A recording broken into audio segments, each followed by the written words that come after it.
What's up, YouTube? This is Coach Oliver, aka Ambitious Oliver, coming at you with another video. In today's video, we're going to talk about the teaching interview season. All right, so there's 10 questions that I've had personally done or obtained the last interviews I've done, mostly in the DFW. So I'm gonna go over these interview questions and let me know your opinion on how it is. I'm gonna give you a quick example of the ones I've got. Make sure you do your homework. I'm gonna put the link where I got this from, because based off the interview, the next interviews I've done based off the interviews I've done so far. Okay, so I feel like I've done pretty much perfect throughout the interview process, but I would like to help out others that are trying to obtain their goals of being in certain school districts that they would like to be in.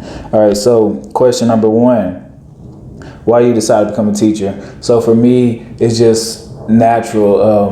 The fact of I always wanted to help someone else, to be able to be inspired to make a difference within our community, within each and every single person. All right, so that's just me giving a sample. I will go in more depth. I will figure things out in that manner. So just that's one of the number one questions, because they don't want no teacher that's just doing it for the pay. Like, who wants, like, you're not going to do nothing. You're not going to be worth the money, and you're not going to really help volunteer or do anything else to promote, you helping your students out. All right, so second question: what is your teaching philosophy? So everybody should have their own teaching philosophy. Mine, I kind of modified. University of North Texas says only educated or truly free. For me, I take that and I modify it. And I also say that you have to know what's inside the box before you can be able to think outside the box. And if you really think about that, it's like, whoa, I have to know what's going on here, or I have to know 2 + 2 before I can multiply. So it's a process to everything. So that's my teaching philosophy. It really is something to make you think. All right. Next question: how do you use technology in your classroom? Of course, COVID's been, making everybody have to do anything virtual, have to adapt and things like that. So above that, technology that I've known from Zoom, WebEx, Google Meet, Microsoft Teams, for all that stuff right there, there's also other software and games and stuff where you can modify, where you can put curriculum. So you can put that district curriculum in there, and what'll happen is it would the student won't be bored. It'll turn into a competition. So you have questions on there, and they can answer questions against their other peers. All right, so I'll go more in depth than that, give understanding what that is. All right, so next question, number 4. This one's a big one. Okay, it says describe your classroom management structure. So me, I'm the person that wants to move around and make sure everybody's interacting, make sure everybody is doing what they're supposed to do. And also, I like to be able to give that pressure to the student to be able to understand what they're going through and figure out the experiences that led them to that part, which I end up making sure they get real life scenarios in order for them to comprehend what they can do and how to think at a different level. I probably, it depends how I put that in the interview. Of course, it'd be more smoother than that, but this is what this is for, being able to help myself, but also help you through this interview process.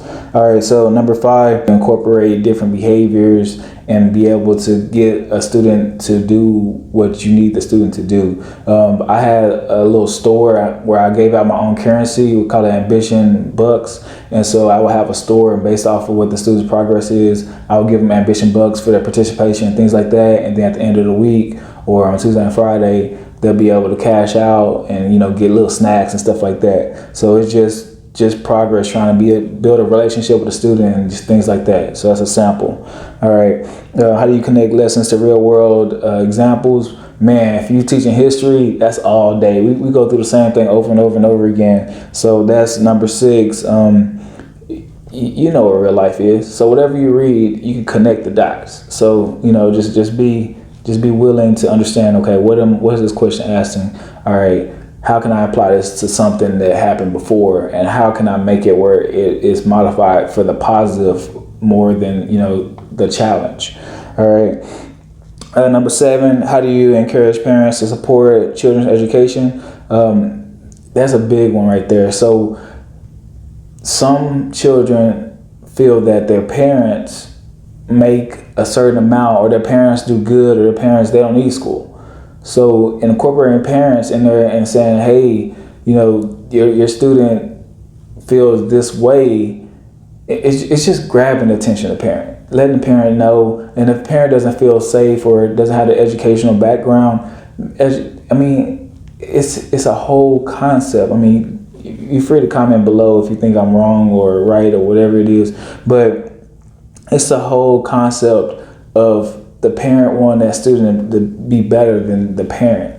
And so just communicating with the parent, understanding, also not being rude about it, but just, implying it. So that, however you spend that, I'll find another way of spending it. I spent it good the last 3 times, but apparently I can't spend it right now.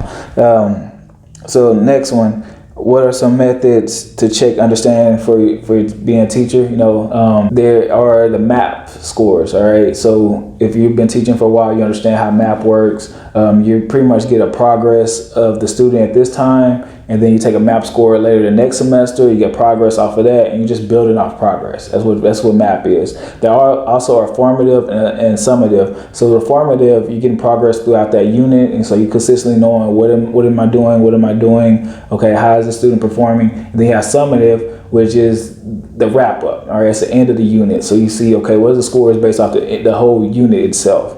All right, so formative, you get progress throughout it. Summative, it's the end goal to know were that student successful in obtaining the knowledge that you were giving throughout the whole structure of the lesson. The number 9 is the progress. So it's just the same thing. And it says, how do you assess students' progress? MAP scores.